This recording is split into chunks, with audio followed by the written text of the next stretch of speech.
Hello বন্ধুরা, দেখো আমি আজকে রান্না করব দেশি মুরগির ঝোল। দেখো মুরগিটা আমি কেটে নিয়েছি, খুব ছোট ছোট করে কেটেছি।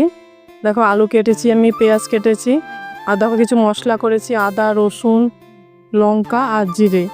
দেখো মাংসটা আমি নুন হলুদ আর আদা রসুন জিরে এগুলো মাখিয়ে রেখে দেবো, আর দেবো কিছু সরষের তেল দিয়ে মাখিয়ে খানিকক্ষণ আমি ঢাকা দিয়ে এটাকে রেখে দেবো।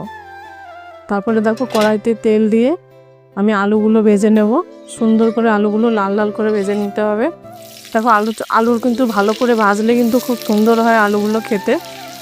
দেখো আমি সুন্দর করে ভেজে নেব। দেখো লবণ দেব, লবণ দিয়ে আমি ভালো করে ভেজে নেব আলুগুলো। দেখো আমার ভাজা হয়ে গেছে, আমি নামিয়ে নিলাম এবার। এখন দেখো কত সুন্দর লাগছে আলুগুলো দেখতে, এগুলো কিন্তু ভালো সুন্দর ভাজা হয়েছে। দেখো এবার আমি মাংসটা চাপাবো ওই আলু ভাজার তেলের মধ্যেই।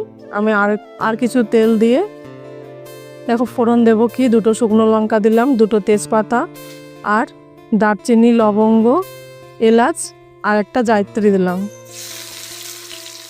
দেখো মশলাটা ভাজা হওয়ার পরে পেঁয়াজটা দিয়ে দিলাম। পেঁয়াজটা তখন নুন দিয়ে একটু ভালো করে ভেজে নিতে হবে লাল লাল করে। এবার দেখো যে লঙ্কা বড় আমি বেটেছিলাম সেটা দিয়ে দিলাম এখন। এবার দেখো মাংসটা আমি দিয়ে দিলাম। মাংসটা দেওয়ার পরে কিন্তু ভালো করে কষাতে হবে, ঢাকা দিয়ে দিয়ে কষাতে হবে মাংসটাকে। যেমন এই দেশি মুরগির মাংস খুব শক্ত হয় বন্ধুরা।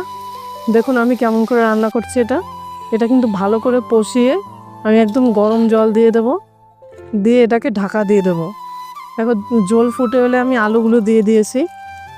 দেখো একদম ঝোলটা টেনে আছে সুন্দর করে। দেখো মিট মশলা দিয়ে দিলাম আমি।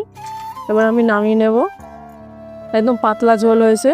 তোমরা বাড়িতে এটা অবশ্যই ট্রাই করবা, আর ভালো লাগলে কমেন্ট করে জানাবা যে কেমন হয়েছে।